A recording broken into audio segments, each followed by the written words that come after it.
Welcome back to another technical deep dive here in the debug zone. Today we're tackling a big question and breaking it down with insights from other users.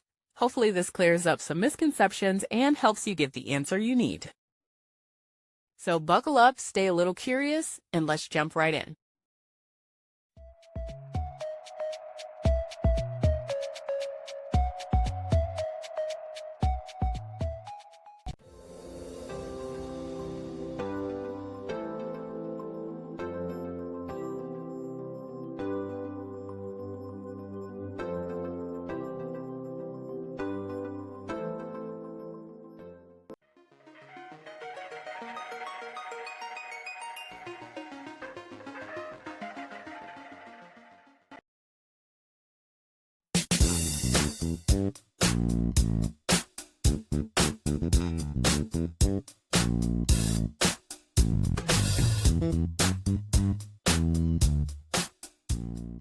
And that's a wrap.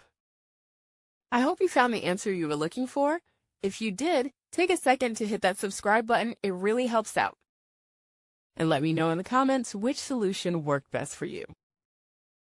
See you next time in the debug zone.